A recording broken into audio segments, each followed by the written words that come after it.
Regardless of what we technically call it, I think most of us can agree that all signs are pointing to an economy that is getting tighter, which means your small business clients will need your assistance in evaluating the spending of every dollar.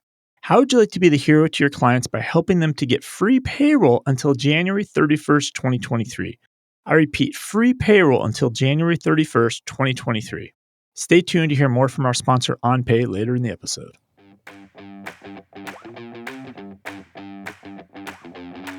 I think that AI anomaly detection on bills is going to be really important for businesses to prevent fraud and prevent duplicates and mispayments. And Aaron Harris has been doubling down on this since he talked to us last year.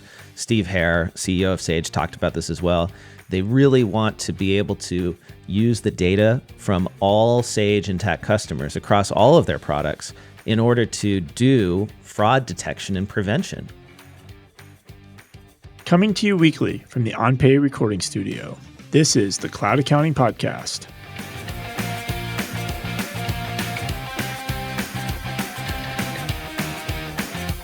Welcome to the Cloud Accounting Podcast. I'm Blake Oliver. And I'm David Leary. And we are live on YouTube today. Dear listeners, we love to go live now, so if you want to join us on our live streams, as we record the episode, you can chat with us. Follow us on YouTube. Search for Cloud Accounting Podcast on YouTube, and we'll get that link there in the show notes. We had so much fun last week streaming with Hector Garcia on his channel. I want to make it a regular thing. We've done this on LinkedIn as well, so be sure to follow us on LinkedIn. But YouTube is where I think it really just works the best. We have the best quality and experience, so we're going to go all in on that. Now, in theory, Blake, we could possibly stream to YouTube, LinkedIn, we have the recording studio open, and Facebook all at the same time. Or is this just like too crazy? Yeah, I think we're gonna stick with one. We're gonna try one. You know, this is something that that when I talk to practice owners, I'll advise them on. I'll say, don't try to boil the ocean. If you want to build a practice, focus on one type of client, one type of business, one service at a time. Really get good at that, and then you'll be successful. So we're going to apply that same philosophy here on the Cloud Accounting Podcast. Oh, beautiful. And today we actually have one really important thing to talk about. Again, last week it was Intuit and their Investor Day presentation. This week it is Sage. Sage Intacct, Sage Transform. That's the name of the conference that we were just at this past week. Thank you to Sage for bringing us out there and giving us executives, customers, partners to interview. We walked around the expo hall floor. We met with random people who, amazingly, like most of them wanted to talk to us. These two guys with recording equipment and Cloud Accounting Podcast shirts, just, accosting them and asking questions. And we had a lot of fun doing that. So, David, I am ready to talk to you about all the news from Sage. We could definitely jump into the announcements and news, but I feel like now that we've, 2 weeks ago we were at, obviously we've done XeroCon and QuickBooks Connect for years, but 2 weeks ago we were at NetSuite, and now we're at Sage Transform. And it's interesting to comparing and contrasting the customers, because we don't get to talk to customers as much at QuickBooks Connect or at XeroCon. But Sage Transform in SuiteWorld, right? Oracle SuiteWorld, you get to actually talk to customers, and they're different, right? Every community here is different. And my observation is I feel like a lot of the Sage Intacct customers, they're growing, right? But it's a lot of they're nonprofits, they're family businesses, or their private businesses. And the NetSuite CFOs are like, we're going to triple in size in the next 38 days, and we have to hire 200 people. And even my own team's going to have 10 new people on my internal controller team. And it's a different. It's just a different personality type that's there, but it's really enjoyable overall, just in general, speaking to accountants and bookkeepers and CFOs that are actually running accounting software.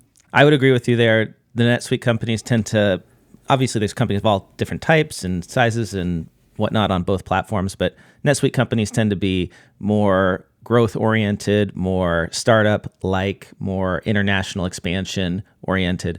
The Intacct customers tend to be more Main Street type of businesses.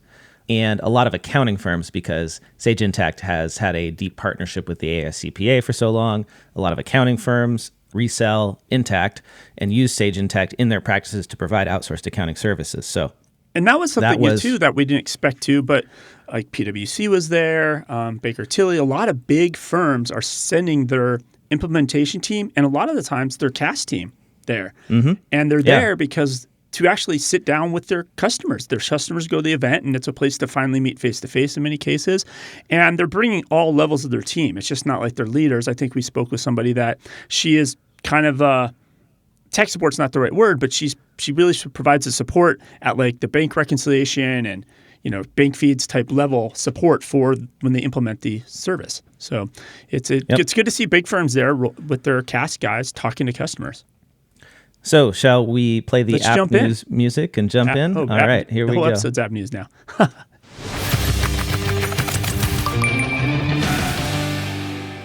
All right. So there were quite a few announcements at Sage Transform. David, do you have one that really stuck out to you? Well, we could do the non-technical one. Sage is now in a deep partnership with Major League Baseball. Yes. That was, well, I'm not really a sports guy, but I guess if I had to choose a sport that I like to go to, it's baseball. I love going to baseball games. Your slide. Yeah, I just like sitting there, relaxing. I think somebody even remarked on stage that if you're a CFO or an accountant, you really like going to baseball games because you just kind of sit there, you relax, you watch the game. There's a lot of stats involved in baseball. Baseball fans tend to be very oriented to that, which is a good tie-in to what Sage does with analytics and AI, and that's a big part of the partnership, right, David? Yeah, so they're really gonna, every time there's crazy stats about pitch counts and all this other nerd baseball stuff, like don't send me a letter because I said nerd baseball stuff, but they're tying it back to Sage. But what's interesting about this at a higher level, my understanding with this is they want to be able to have accounting firms, accountants, bookkeepers, when they tell a client, I'm going to put you on Sage Intacct, they're like, what? They actually heard the word Sage before. So they're really, and this is a way to build brand awareness in the US market, really. Yes, that's the goal. We saw a video of what that might look like on the screen. When you watch MLB games now, you're going to see Sage's logo prominently displayed on the pitching decisions analysis. There were some other things I can't remember exactly, but the Sage logo was there. And that's going to be good for brand awareness. It's going to be good for the accounting partners who implement Sage Intacct. Now people are going to know what Sage is.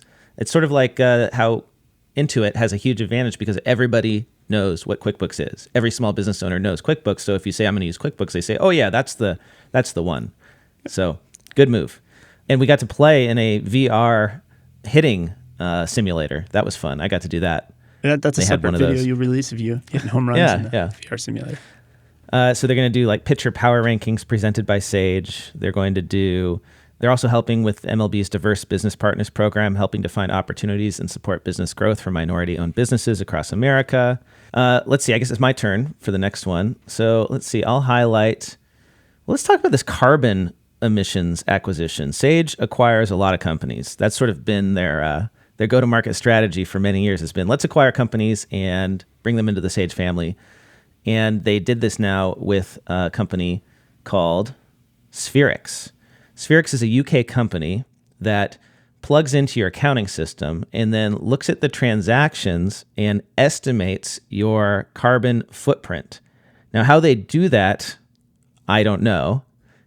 And I question how accurate that can possibly be using GL accounting data to figure out what a carbon footprint might be. I mean, can you look at my flight ticket, the cost of it, and somehow know that I spent X dollars on this and that's my carbon footprint? So I'm a little skeptical. I feel like this is just jumping onto that ESG bandwagon, and I don't know if anything, it's going to actually help anyone in any way, but it's interesting what they could potentially do. And I think if they can tie this into what we're going to talk about in some of the other releases with invoice scanning and AI, then they could maybe do it. Because if you actually were scanning that ticket and you could see the destination from where you're going, starting where you're going, then you could estimate, carbon footprint and whatnot like that. But I'm very skeptical as to all of these tools that say, oh yeah, we're going to estimate your carbon footprint and help you become net zero and all that stuff. Yeah, and this is not directly Sage, but it's really tied to the ESG stuff. There's two other articles this week, right? There's a company called Climatic. Oh, maybe it's Climate IQ. Maybe that's how it is. Okay. So it's climate with no E and then IQ. So it's got to be what it is, Climate IQ. And they're they basically help companies automate their emissions calculations. so that you can factor into business decisions and that. So they just raised about $5.8 million in a seed round. But then another ESG tech app, they actually are cutting back and cut jobs. So there's a company called EmitWise, and they do carbon accounting, and they're out of London, and they actually have cut jobs. And maybe this is a direct result, right? You have a big, huge person like Sage buying an ESG app that calculates emissions, and well, if you're in that startup, maybe it's not a good idea anymore, right? Because somebody won, right? There's no exit. Yep. This episode of the Cloud Accounting Podcast is sponsored by Zoho. I'm sure you've heard of Zoho before. We've probably even mentioned Zoho CRM or Zoho Books on this podcast in the past. But do you really know about Zoho? Did you know that Zoho offers an entire suite of solutions to run your firm, including a CRM, expense tracking, bookkeeping, a full office suite, a support ticket system, and workflow automation? Did you know that Zoho offers a suite of solutions for your clients' bookkeeping, including bookkeeping, inventory, invoicing, subscription management, and a checkout app? Did you know that Zoho has an accountants program? Did you know that Zoho advisors get free access to 8 Zoho applications and a dedicated account manager? If you want to learn more about becoming a Zoho advisor, head over to cloudaccountingpodcast.promo/Zoho. That is cloudaccountingpodcast.promo/ZOHO. So let's talk about the stuff that is really going to have an immediate or more immediate impact on accountants and users of Intacct. There was an announcement of a new partnership with Microsoft. And this one, we actually got to see what that looks like. Sage Intacct has an integration with Microsoft Teams. And now you're going to be able to do a lot more inside of Microsoft Teams when you are working internally with your team. So for example, expense reports are a classic one. And Intacct isn't the first company to do this. There are other plugins for other expense management apps that allow you to approve expenses, submit expenses, work on expense reports inside of Slack or inside of Teams. But now it's coming to Intacct as well. And so there were some videos displayed that showed that you could just go chat with the Sage Intacct chatbot and say, I want to submit an expense. And then it would say, okay, upload your expense. You upload it. And then it says, okay, what was this for? And it pulls all of the different expense categories that you're authorized to spend on. And it basically walks you through the entire process of submitting an expense without having to go into Intacct itself. Yeah, basically, it's like a pop. And you're using Intacct in a way, but you never left Teams, which is really cool. And it looks like it actually pops UI, because there's been things like this in Slack. But you have to know all the little secret key codes to actually type the syntax perfectly to submit an expense report. And this is really just popping a very friendly UI. Boom, boom, boom. You submit your expense and move on. But the other part of this announcement is how they're going deeper in general with Microsoft. This is just the first step as far as lots of different things with Microsoft Office they might want to integrate with Sage Intacct. And then also apparently has to do with a lot of hosting using Microsoft Azure hosting platform. For those of you that haven't heard that word before, that is essentially Amazon has AWS for hosting. Google has their Google hosting. I forget what that one's called these days. But AWS, I didn't really quite understand that. So is Intacct now hosted on AWS and they're moving to Azure, or is Azure just going to become an option for Intacct? I think the answer I got was it's regional sometimes, and it's hosted on a lot of different. It's not very committal, but it sounds like Microsoft Azure is going to be their preferred place they're going to host their products on. That's the vibe I got. Yeah. Which is probably, it makes sense, right? It's probably a scratch my back thing, right? You be a customer of ours and we'll kind of be a customer of you. Get it? So more announcements, further internationalization of Sage Intacct. So Sage Intacct has been a US solution, and Sage Global, after the acquisition, has been taking it global. And so they have already moved into the UK. They're starting to get some traction there. Now they are going to be entering France by the end of the year, the first non-English speaking country for Sage Intacct. And they plan to start in France and basically cover all of continental Europe in short order. That's their goal. So if you are a Sage customer, you can have your US entity, you can have your European entities, you can really run a global business on Intacct. And I think this is what's critical for Intacct to compete with NetSuite. That's where NetSuite wins currently, is they can handle businesses almost everywhere in the world. And a lot of businesses now are international businesses, even mid-sized businesses. And so this is really important for them to compete there. They also announced Sage Intacct Manufacturing for the US. This is actually coming to the US after France and the UK. It'll be available for customers in the US from 2023. It's a cloud-native solution, and now you're going to be able to do manufacturing and distribution. This is something that has been weak on the Sage Intacct platform. Inventory manufacturing was not something where they were particularly known for. It wasn't something that they did very well. And so that's why Intacct was sort of the choice for not-for-profits, for professional services, for any non-inventory and manufacturing companies. And that was always a NetSuite thing. Now, again, this is Intacct going after those NetSuite customers, or customers who would be going from QuickBooks onto NetSuite instead. Sage Intacct for construction and real estate. So Intacct has had a long history of targeting specific verticals, such as not-for-profits, and then delivering solutions that are tailored to them. They are continuing that with construction and real estate now. So they're going to provide solutions for pre-construction modules for payroll, property management, field service operations, construction estimating. They're going to have basically a whole end-to-end solution for that vertical. And they've always been heavy, just like they're heavy in nonprofit, they've always been heavy in construction as well, because what they're good at is kind of that 3- and 4th dimensional reporting, right? Classes and projects and jobs at depth. And it's easy to allocate things. And that's why they've always been good in those two things, even though they, prior to that, manufacturing wasn't the greatest. Continuing along with inventory, Intacct customers can now automate inventory transactions with barcoding and mobile data capture for real-time company-wide visibility and control, improved accuracy and reduced data entry.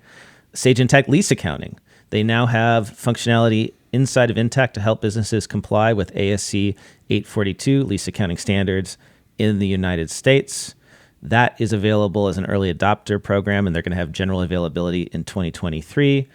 And here's the one that I think got the most applause.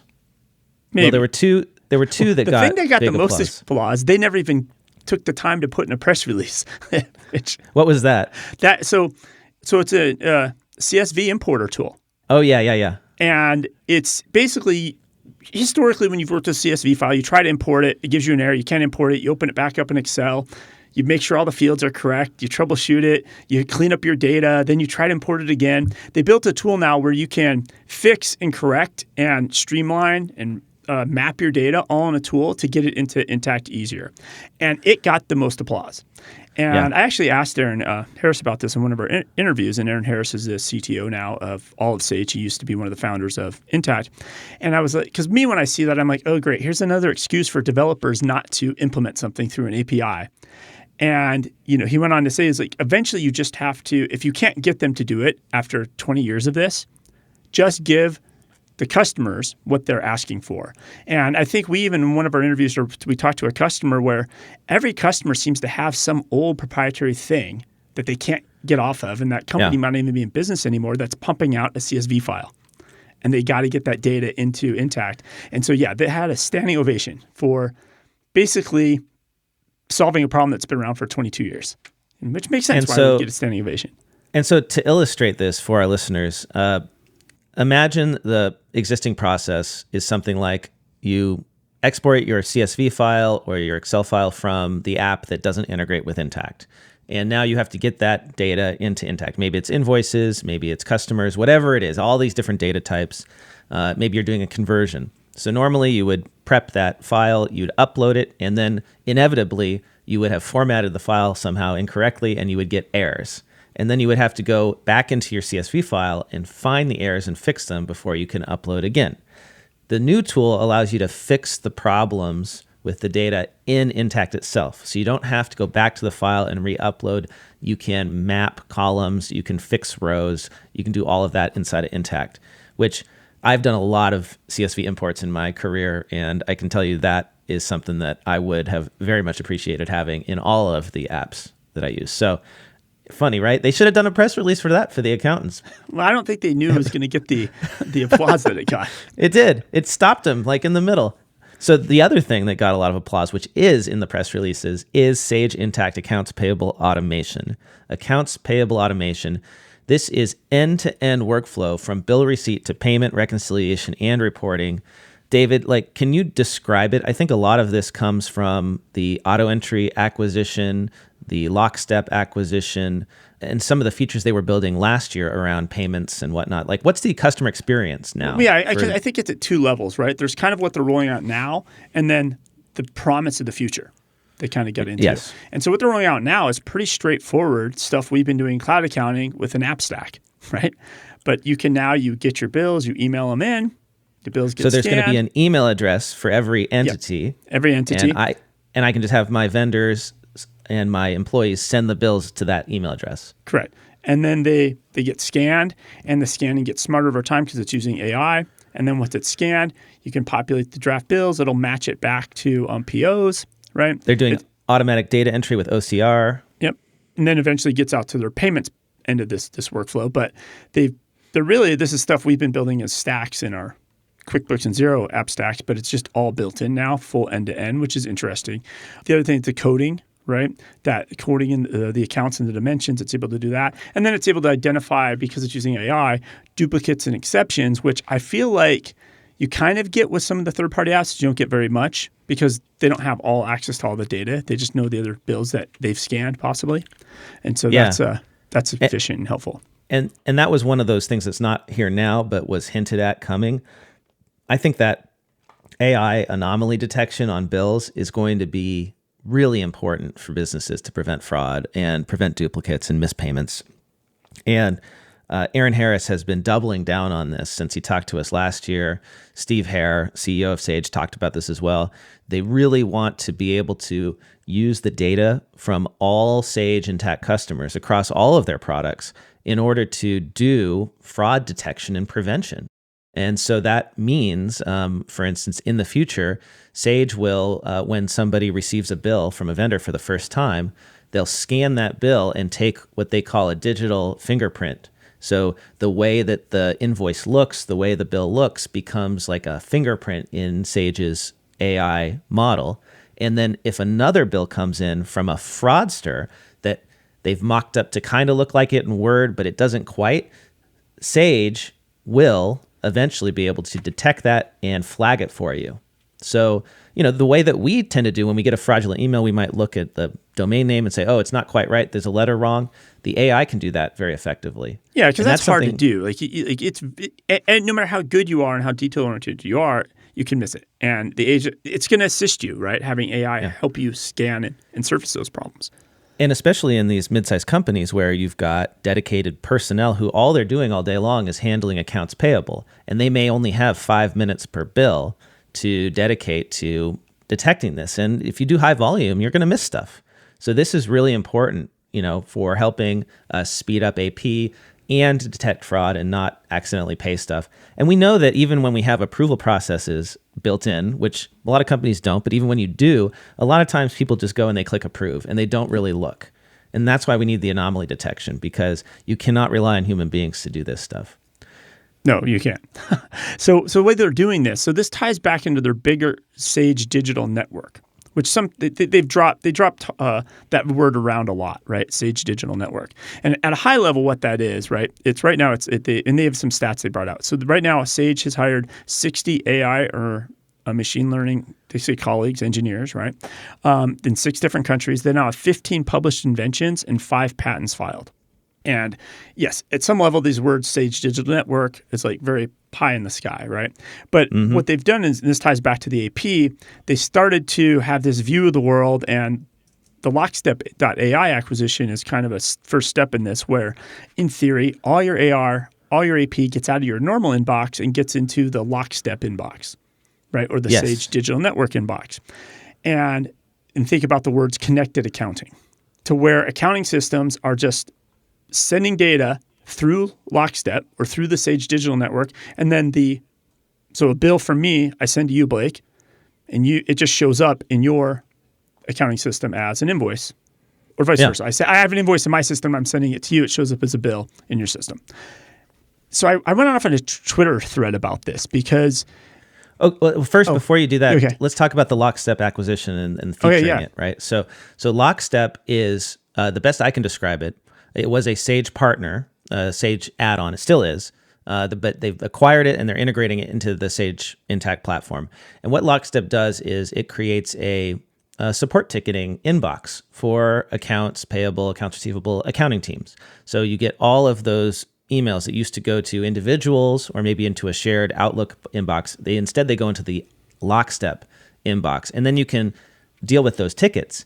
And Lockstep also plugs into your accounting system to pull in data and information, allow you to do things with those messages and send information back to your vendors and customers quickly. And I just thought when that product originally came out and I learned about it, I thought it was brilliant, because this is one of the biggest time sucks for accounting teams, is just emailing back and forth with suppliers and customers and internal people. Like, you need information from people every month on your to close the books, right? Now you can do that with like a Lockstep kind of product.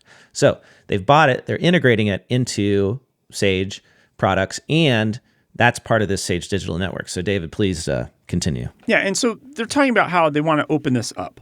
In a way, I think you mentioned to me, Xero has this back and forth between Xero customers, and QuickBooks is currently rolling out their version of this, right? Yeah. If we're both on QuickBooks, I can kind of send an invoice to you. It turns into a bill in your QuickBooks. Even Melio has this built in at a level, right? And I think Bill.com has it built in at a level. And NetSuite has it built in. And Sage has it built in. Like, it's fine for everybody's customers of that one product. But the bigger issue with this, now Sage wants to open this up to everybody, but I don't, until all the GLs work together, none of us actually are going to benefit from this. And I kind of went on a Twitter. That's why, like, so Xero has this, right? But nobody uses it. I mean, maybe some people use it, but like, it's not, I have to go give a key, like an API key, to the other Xero org, and then they have to put it into my customer record to link it up. And But it's only for people that are on Xero as well. And the world doesn't work that way. People are on different accounting systems. And I don't want to have two different workflows for receiving bills. Like, I don't want to receive bills in Xero and then also receive them in my separate shared inbox. I need them all in one place. Yeah. So that's where I think, like, the Sage Digital Network, if they do it right with the Lockstep acquisition, could actually work. Because if I'm getting the bills from other Sage customers in my inbox and I'm getting emails in my inbox, there's one place I can process them, then it might actually work. But I agree with you, David, unless the network is open and accepts users that have other GL systems and AP systems, then it's going to be limited in its reach. So this is the promise, and we did quickly meet the Lockstep founder, and so I'll talk about, like, let me just give you a simple use case here that's happening for me. Okay. Right? Yeah, your personal experience. Personal experience. So I use Dext, the former receipt bank Dext, to scan my bills. Dext actually runs on NetSuite, Oracle NetSuite. So they send me an invoice. It comes from Oracle NetSuite. And I tweeted all the screenshots of this out if you get, it'll be in the show notes. But I get an invoice that was created in NetSuite. They email me that invoice. Well, I don't want to type that as a bill into my QuickBooks. So I forward it to Dext, who scans it and then shoves it into my QuickBooks, because Dext is an add-on app to my QuickBooks Online, to put it into my QuickBooks Online. And that's insane. Like, why can't if NetSuite would just work with QuickBooks, we'd all win from this, right? If all the GLs work together, we'd all win. And really, the Lockstep founder is like, this is his vision. Now, how do you see QuickBooks agreeing? He also said that he thought it would be never happen, impossible that it might be impossible companies that would get none of them together. work together. So what do we do? Well, so to me, that is where the accounting associations could come together and define a standard with these software companies, act as a independent arbiter, and we come up with some sort of universal standard. And it's not like this is impossible. Hardware companies figured out how to create USB, and everybody makes USB products that work together. Now, it took a while, but we did it, and it's been very successful. Like, USB is one of the most fantastic universal standards that's ever been created. Well, I mean, they did it with OFX. I mean, Intuit's done this journey with bank feeds and OFX and ways to move money around. So this is totally possible. It's just they need to agree to do it. And as I said, like, can the army of Cloud Accounting podcast listeners, can you start turning the ratchets up on these apps? There's no excuse that they don't do it. Now, the funny thing is, I tagged all these accounting GLs. Nobody responded. Like, nobody said, good idea. We'd love to try that. Nobody's even opened the idea, it looks like. So, but we'll just keep hammering them on this. But that's the only way this works, because everybody is going to have different accounting systems because they're different sized businesses. And this shouldn't be that difficult to solve, but why we're not, again, is this a problem from 20 years ago we're still not solving?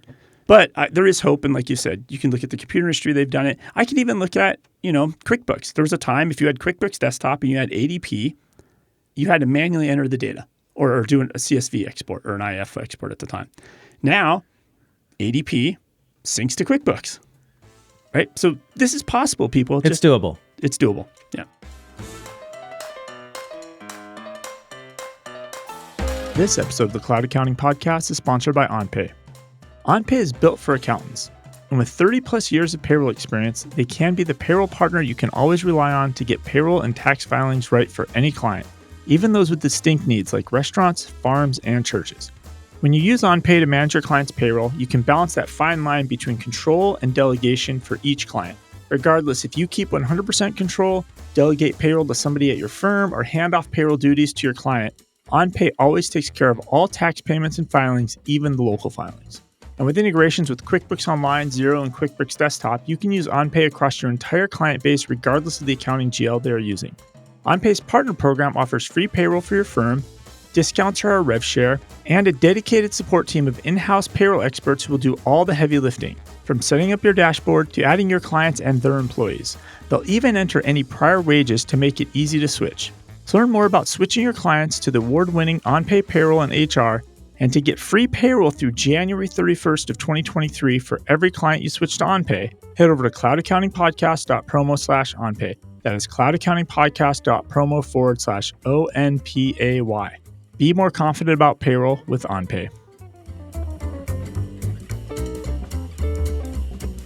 Final update from Intacct. They had a lot.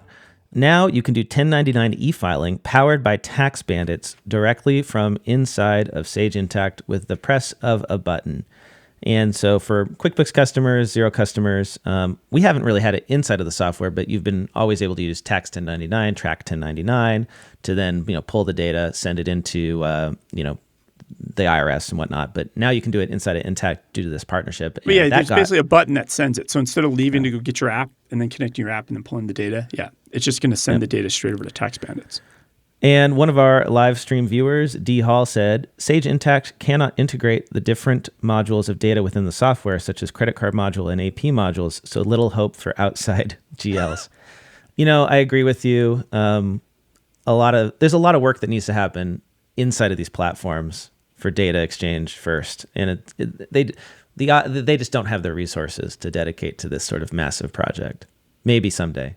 David, I want to make that like my objective of my entire career in accounting tech is figure out to create a universal data exchange format for all of these different accounting systems. We'll do it someday. People when have they talked mature. about this for a long time. The one thing that gives Sage a little bit of advantage is when they're rolling out these things like the Sage Digital Network, right? Because they have all these other Sage products that I don't know the names of. Sage 100, Sage Cloud, Sage 300, Sage 500. They have all these, Peachtree, whatever, all these names that are out there.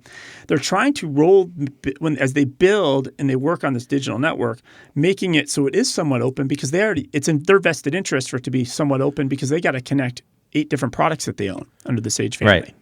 And so if anybody's going to create the standard, I think Sage has a chance to do it. That's good. There's one announcement. Any more on your end, by the way, David? For Sage Transform News, let me just scan my little my notepad here. Continue on while I scan my notepad. Well, so there was one announcement that they didn't make at Transform that I would have liked for them to make, and I'm going to keep asking for it every single year. I think I mentioned it last year, and I really believe in this. So let me preface this by saying that at both SuiteWorld and Transform, both Oracle and Sage made announcements about diversity and inclusion and supporting minority-owned businesses and that sort of thing. And they featured people of color on stage. And I really appreciate that they're doing this, but there's a part of me that every time they do something like this, maybe it's just because I come from the accounting world where we've paid a lot of lip service to D&I, but we haven't really done anything about it. Like, there's a part of me that's just very cynical about it because they make these announcements, they donate some money, they do something, and then nothing really changes in accounting. We still have low percentage of ownership of accounting firms by women. 20, 30% of accounting firm partners are women. It's worse the bigger the firm is. We have, less than 1% of CPAs are Black. There's all sorts of metrics around diversity in accounting, and it's generally pretty terrible compared to everywhere else. It's improving slowly, but it's so slow that it's going to, it's like, are we ever going to get there? And then you have these software companies that come out, right? And they make these statements about diversity and improving access to resources. And there's one thing that they could do right now that would actually make a big impact on accounting, but they haven't done it. What's this, Blake? I actually don't know where you're going. You're going to surprise me now on this.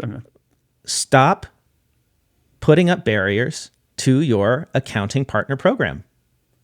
So both NetSuite and Intacct make you apply to be a member of their accountant program. In order to resell their software, to use their software, to even touch it, you have to apply.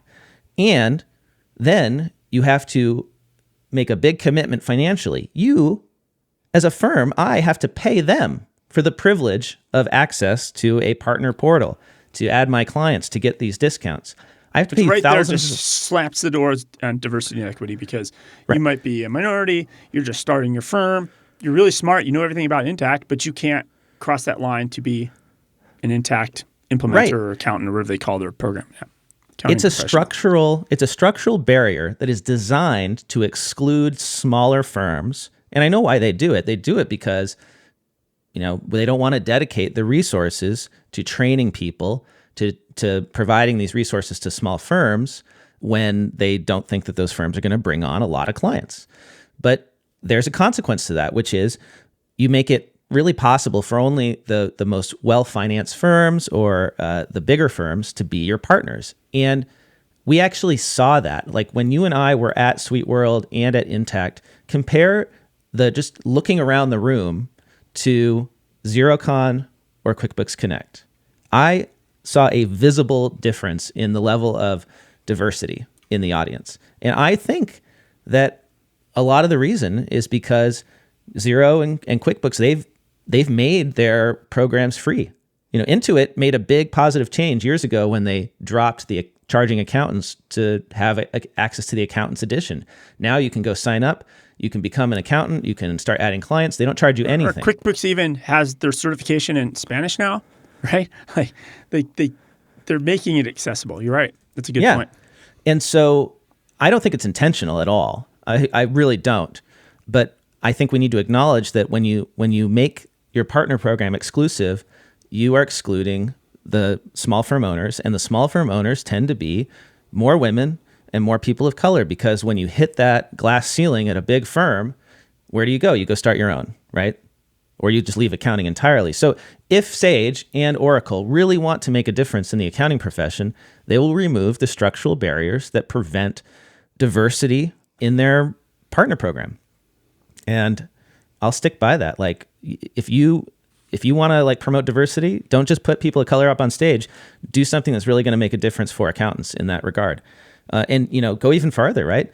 You could, if you want, give them the training, give them advanced training, access to resources for free, right? If you really want to go further.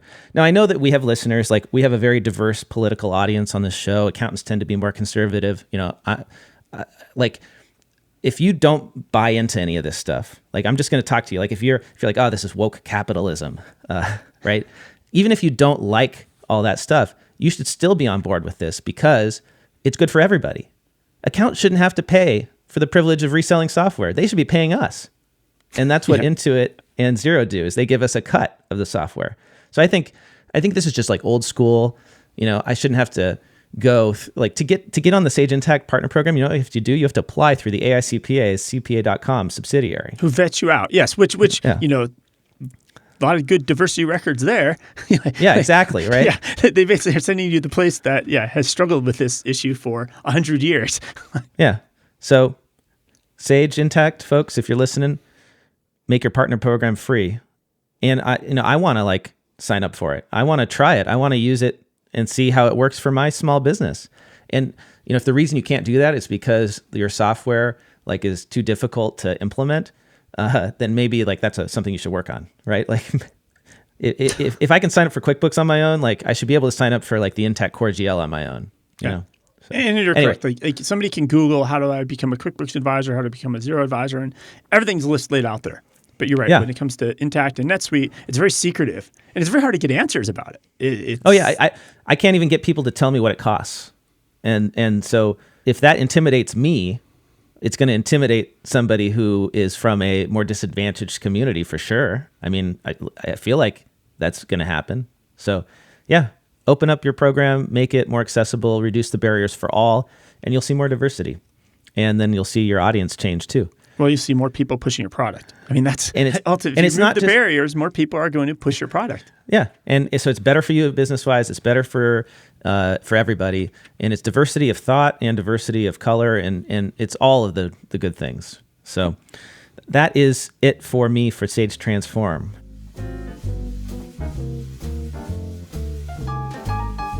This episode of the Cloud Accounting Podcast is sponsored by FreshBooks. I was on the FreshBooks website this week and saw this blog post.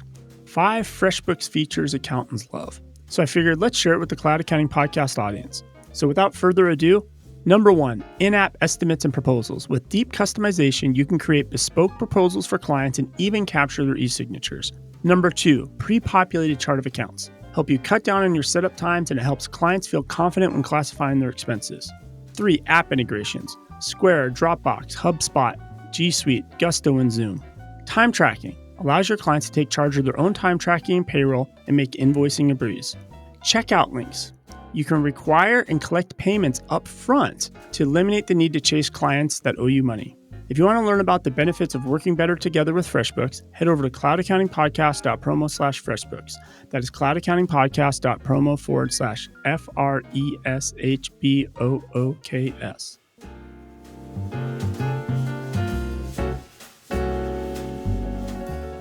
Shall we move on to listener mail and then get to all the other news this week? Yeah, why not?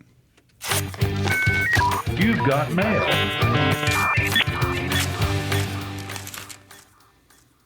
All right, so I have not even listened to this voicemail. This came in while we were at the conference, so this could be a surprise. Let's see what happens.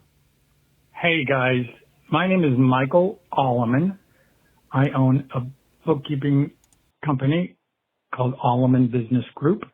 In fact, I've even heard my name mentioned on your podcast as I am a super user of LiveFlow, which, by the way, I discovered because of your podcast. So thank you for that.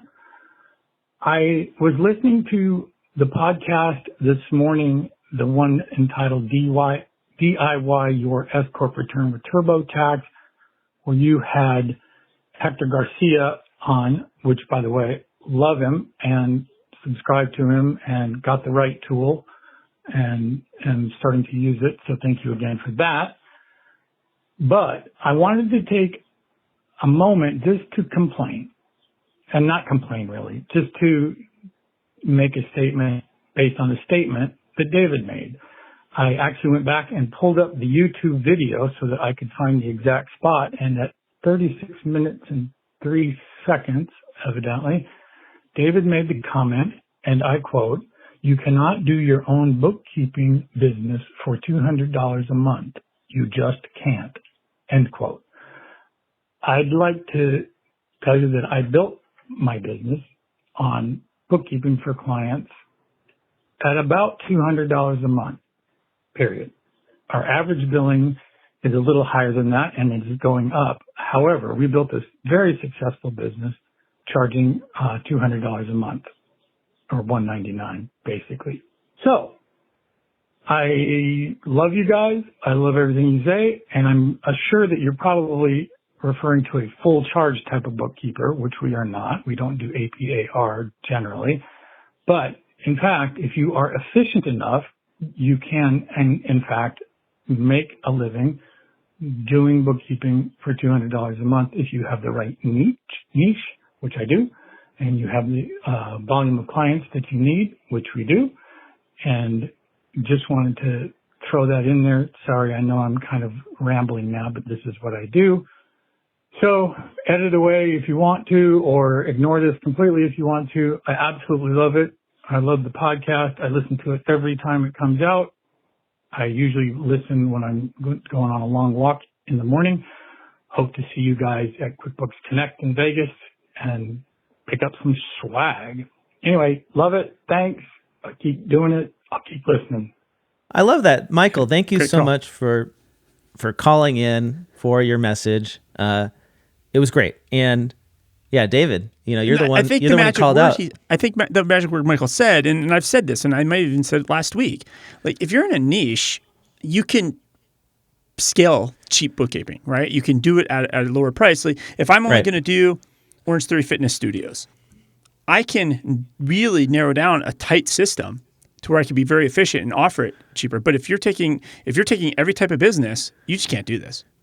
Like I have a bike shop and I have a gym and I have a dentist and I have a construction company. I have this. It's very, very hard. You can't build processes and have known expectations of that next business. And that's the difficulty. And people really were the context of that conversation last week was QuickBooks is trying to do it with QuickBooks Live, right? We saw that Glassdoor review of the engineer from Pilot. Like they're discovering this is a lot harder than everybody thinks it is. So the fact that Michael figured it out is great, but I also think Michael's key word there was niche. When you find your niche, you can kind of really start to scale better. And when we talk about fees, we really have to be cognizant of the fact that people are doing different services. And so if I just say something like, oh, you can't do bookkeeping for less than $500 a month, it really depends on what you're doing for them. If you're doing bill pay, payroll, and bookkeeping, it could be a challenge. But if all you're doing is reconciling bank accounts, and like you said, David, you've got a niche where you've got certain kind of customers and you can really manage your cost of labor and all that stuff, yeah, it can be profitable. And that was actually my point when we were talking with Hector about QuickBooks Live, is that if anyone can make $200 a month bookkeeping profitable and very profitable, I think Intuit can. And if Michael can do it himself, we know that a big company like Intuit with all the tools and the tech can do it and make a lot of money. A lot. And Michael, just is obviously forward-thinking cloud accountant, one of our listeners, right?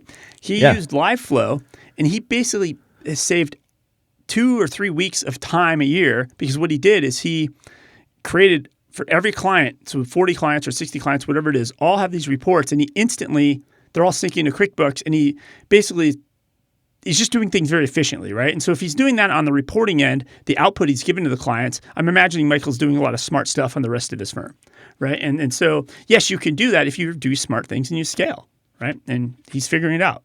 Michael should get a talk at QuickBooks Connect is what we should get, telling other firms how to do this. Yeah, actually, I really want to. The title of his talk could be How to Beat QuickBooks Live. This could be the title of his talk.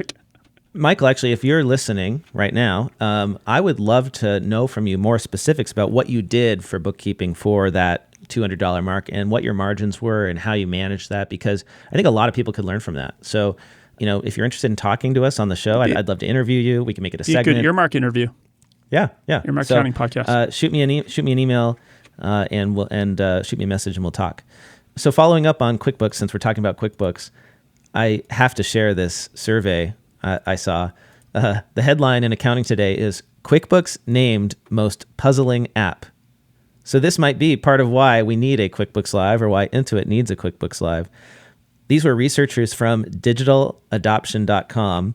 They paired apps with 35 support-related search terms, such as Salesforce help, to find the global search volume for each app on average. Using this method, they found that QuickBooks averaged 68,320 support searches per month. The most commonly searched term is QuickBooks Customer Service, making up about 19,000 searches per month. This was followed by Microsoft Excel at 49,000 something, with a majority of users wanting to know how to use Excel or just where to find Excel help. So basically, what they're finding is that QuickBooks is the most searched for app on Google. I guess my question is, now reacting to this news, does that really mean that it's the most puzzling app, or does that just mean it's very popular? Because if an app is very popular, wouldn't it, is this adjusted for their market share and all that? I don't get it. Yeah, I mean, they're just rolling up the numbers, and they have questions. Some of the other ones are 44,000 people searched for what is Spotify, and 34,000 searched for did I say Spotify? Sorry, Shopify. And then 34,000 people searched for Square customer service, right? Yeah. This reminds me of some old data, and I'm going back in the olden days, but you have Microsoft and the Microsoft products on Windows, and they get probably the most minutes viewed on a computer. And I think the next two stats behind this was AOL and then QuickBooks. Wow. And this is like sometime in the 90s there. But it just shows like the amount of people using QuickBooks and how many hours a day they're in QuickBooks. Like behind Windows itself, QuickBooks is right there as one of the most used pieces of software out there. I have another survey that I found kind of amusing. CPA Trendlines, they do an annual survey, a technology survey, and then they publish the results in a variety of blog posts. And one of the questions on the survey is, how many monitors do you have on your desk? And the results are a bit shocking. How many do you have, Blake? Well, so I have 2 monitors, and most of the survey respondents, just over 50% of the total, have 2 monitors on their desks. So do you count your laptop screen as a monitor? I do. So I have my laptop and I have a widescreen display on my desk. Right. And that's what I have. I have my 2. laptop and I have another display. Occasionally I'll plug my tablet in through a little app and I can use that as a third screen, but for 2 hours a month maybe, barely ever do that. So let me give you the high level numbers. So 50% have 2 monitors. This is of accounting firms, at accounting firms. 25%, so about a quarter, have 3 monitors. Only 5% have 4 or more monitors, which like I'd find it hard to fit 4 monitors on my desk. Like it would have to be, I'd have to have this huge workstation. And I don't even know if I would like find that useful. I would just get distracted because I'd realize, oh, here's all these screens that I had open over here. And I don't know, it would be nice. I just don't have room in my office. The thing that's kind of shocking about this is the number of firms that have 1 monitor. 17% said 1 monitor. But I don't. So this is another broken survey because they need to be asking people the resolution. How much? Yes. How many pixels do you have on your desktop? Because now I can go to Costco and I can get a monitor that is basically the size of 4 monitors 2 years ago. Right. And from a cost perspective, it's pretty much cheaper.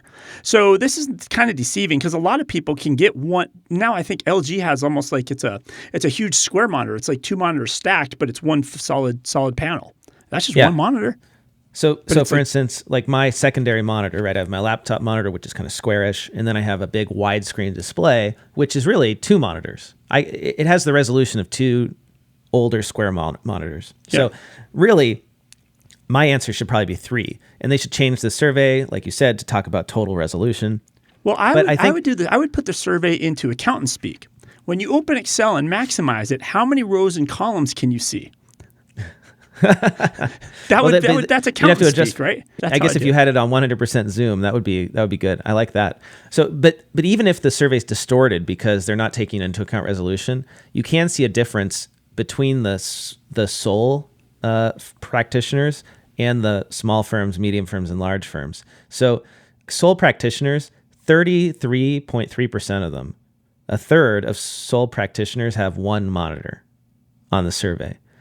And that goes down to 17% of small firms and then 15% at extra large firms. So even if the survey data is distorted, it's twice as many single monitor situations for solo practitioners, which to me indicates they're not investing in their tech, or maybe they've always had 1 monitor and I don't know. Or maybe they just roll on their laptops at Starbucks because they can run a bookkeeping firm, and you can be remote and they're sitting on beaches. This is not a great survey. Well, and honest. You know what? If you're one of those people that's using 1 monitor and you're at the laptop, you're traveling around, like invest in one of those portable displays now. Like they are so good. I just got one for my wife because we had to go on a trip. She came along to SuiteWorld, and she wanted to be able to work in the hotel room. And it's like the size of a tablet, and it just plugs in via USB-C power, and you get a whole second display and your laptop. I mean, you can really do anything now remotely with that. So pick up one of those. I think it was like an Asus, but there's all sorts of companies that make them, and they're very affordable. They're like a few $100s now, and they look pretty good. Resolution is pretty good. David, got anything you want to share? Oh, I guess this is kind of a survey or a study. So do we remember talking about Metaverse? Do you remember when Prager Metis opened a firm in the Metaverse? We're going back to last December. They opened an office. They an opened office, right? They bought land in Decentraland, right? Decentraland, and they got some famous metaverse architect to design it, and they had big plans. Like the first floor is going to be an open floor plan that doubles as a gallery space for client NFTs and large entertainment area. And the second floor will be a working space with meeting rooms and conference capabilities. And the third floor, also serving as the rooftop, is a space where they'll plan to host events and entertainment opportunities for the community. This was great in December. And I remember the partner who went and purchased this was going on podcasts and how great this was and what a great investment this was for them, right? 20 grand or whatever was spent on this. So they have some survey data has came out, and this is an article that was on CoinDesk. And essentially, I saw this one too. Decentraland has approximately 38 daily active users. And so like a few dozen people are using Decentraland, and it's valued at $1.3 billion. What other data point shows just how ridiculous this whole metaverse trend is than that? Well, I even heard Facebook's having problems. The team that's working on the Facebook metaverse is not even using the metaverse. They had to send a nasty email to their employees and say, you have to use it at least like an hour and a half a week or something. Yeah. Like even the people building the metaverse aren't using the metaverse. So I bought an Oculus. Now they call it a Meta headset or whatever. Meta, the one that Facebook sells. It's like $300. I bought one of those because I wanted to like actually know what we're talking about when it comes to the metaverse. And while it was super cool to use, and I do think that eventually somebody's going to solve it, and we're going to have metaverse type environments that we work in. Maybe it won't be like with a full VR headset. Maybe more with like an augmented reality thing where, David, you can appear like across from me at my desk in a Zoom meeting, in sort of a holographic kind of thing.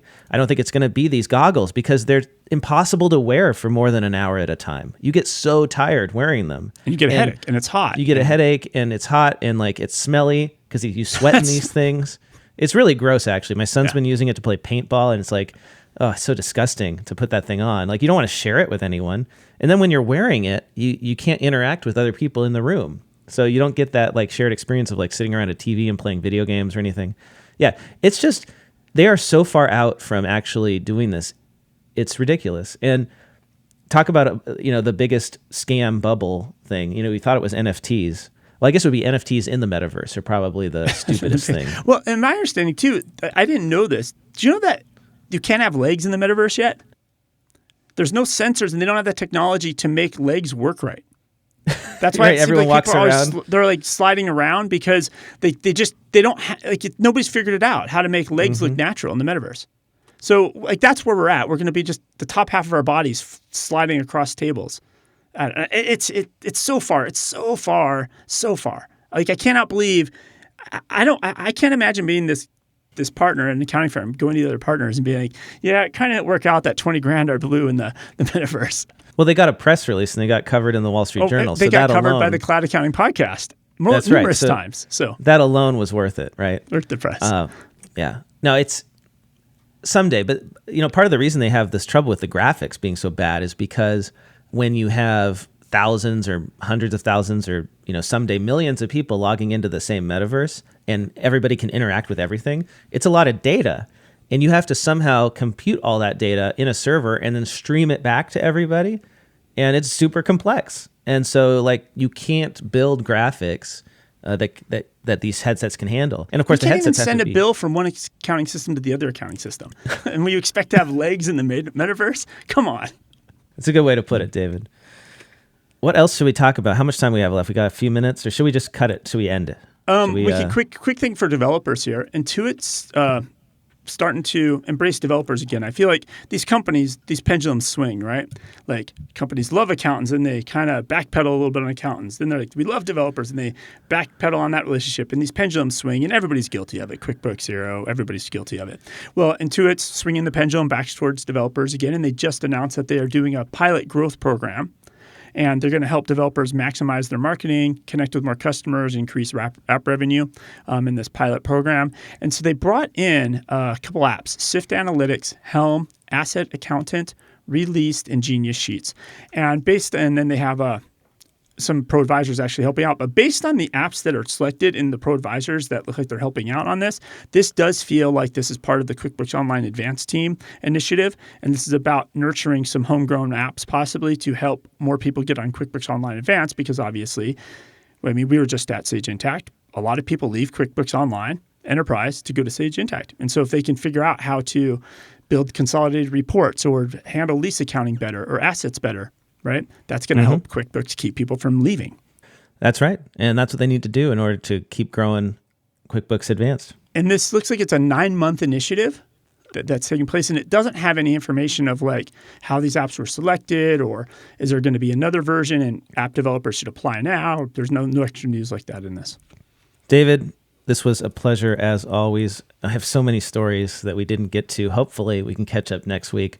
Oh, we forgot the Donald Trump one. We got to touch Donald Trump Jr. quickly. You cannot leave that one on the table. Okay, this is funny. This will just take us out because it's not really news. It's just a funny thing that he said in a deposition, right?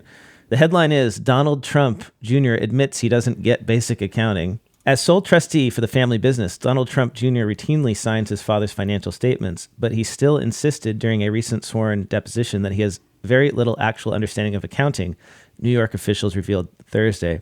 This is as reported in Insider, businessinsider.com. When asked about GAAP, the generally accepted accounting principles that must be followed in the U.S., the younger Trump claimed nearly complete ignorance, according to court papers filed Thursday by New York State's Attorney General Letitia James. Quote, Donald Trump Jr. testified that his only familiarity with GAAP was, quote, probably because of Accounting 101 in Wharton, unquote, and that apart from knowing that they are, quote, generally accepted, unquote, he could not identify any other knowledge that he has about GAAP, unquote, the filing said. So he knew that generally accepted accounting principles are, or he knew that GAAP is, in fact, generally accepted, but he could not recall anything else about it. So, that's just a fun accounting headline there. And I wonder if that's going to work. He should have took the fifth on this. He should have took the fifth on this question. So everybody else in the Trump organization has pled the fifth, but Donald Trump Jr. didn't, and he's claiming ignorance. But if you're signing financial statements, I don't know if ignorance is going to be a defense that you can use. So I don't know. We'll see. He testified. Let's see. He said, the filing says, despite his role as a trustee, Donald Trump Jr. had no specific recollection at all of the statements, referring to the annual statements of financial condition that are at the center of this lawsuit. And he also testified that he has no understanding how the statement is compiled each year.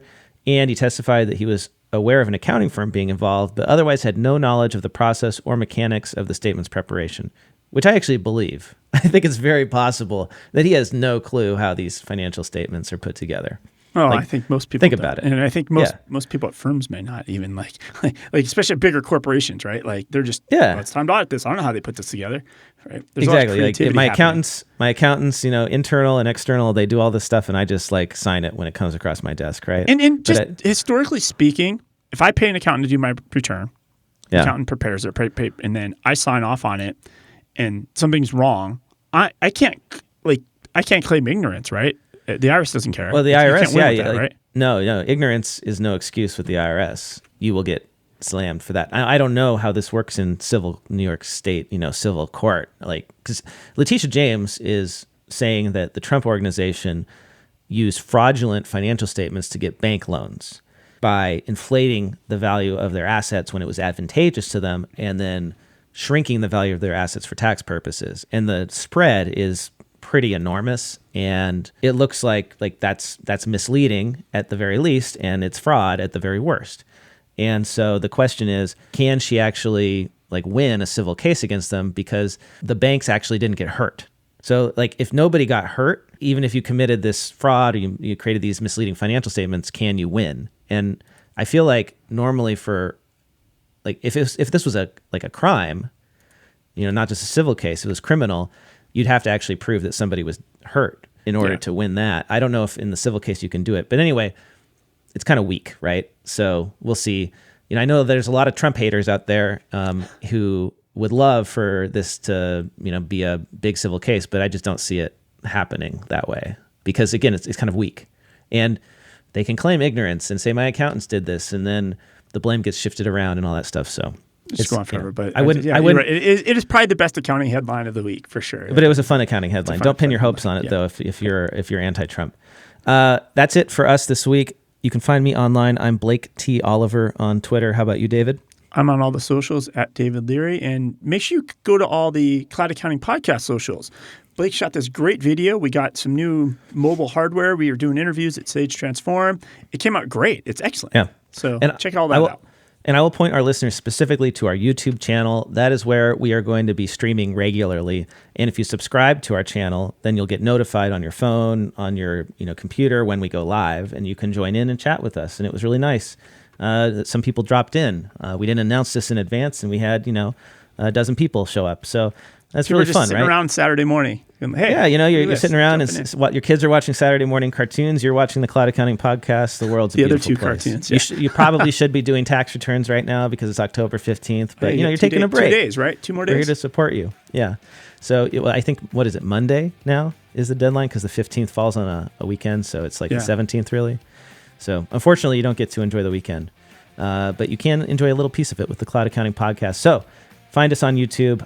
Link is in the show notes to our YouTube channel, or just search Cloud Accounting Podcast, and you'll see, like David said, our interviews at Sage Transform, walking the expo floor. You can see what we look like. Maybe you've never even seen what we look like. Some people are surprised, David. They think that we are reversed. And for those of you, you're going to finish your tax deadline, and then on Tuesday, you're going to be like, where's my CPE credits at for this year? And you realize you don't have all of them yet. Go get the Earmark CPE app. Search for Earmark on Apple, on Android App Store, Google Play Store, on the Apple iOS Store. Search for Earmark. Download the app. You can get free CPE for listening today. You already listened. You're at the end. Why not go get one free CPE credit? You can get that for free on the Earmark app. Lots of other shows. Lots of other great shows like Oh My Fraud is on there. Like the Good, the Bad, and the Ugly Accounting Podcast is on there. The FP&A Today podcast. We've got the CPA Advisory Show with Jeremy Wells now on the platform. I think we definitely have over 300 credits available, and that's in our first year. We're adding like 5 to 10 episodes a week across different shows. Anything else, David? That's a wrap. That's a wrap. Thanks everyone who joined us, and we'll see you next week. Time for the classifieds. Are you still paying 1% for ACH to receive money from your customers? With uCollect, you can pay as low as 30 cents per transaction. uCollect has a two-way sync to both Xero and QuickBooks Online and gives you the features that the accounting systems lack, like installment plans, secure automatic payment setup invitations, automatic receipts, and allows access to other credit card merchant providers beyond the ones that come with the accounting system, giving you more control over the service fees that you pay. For more information and a 30-day free trial, go to ucollect.biz/CAP. That's ucollect.biz/CAP. Hey podcast listeners, it's Blake, and I wanted to let you know about a new show I'm working on with CPA/comedian Greg Kite and blogger/former CPA Caleb Newquist. It's called Oh My Fraud, and it's a podcast all about financial crimes. That's right, a true crime podcast for accountants by accountants. Caleb and Greg are going to come together every couple weeks to unpack their favorite frauds and explore the circumstances, psychology, and interpersonal dynamics involved.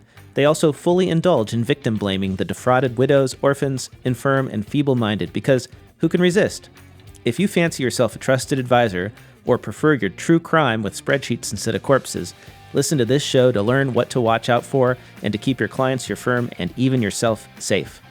To subscribe, go to ohmyfraud.com or search Oh My Fraud on Apple Podcasts, Spotify, or wherever you get your podcasts.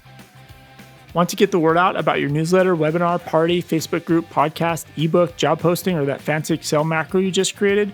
Why not let the listeners of the Cloud Accounting Podcast know by running a classified ad? Hit the show notes for the link to get more info.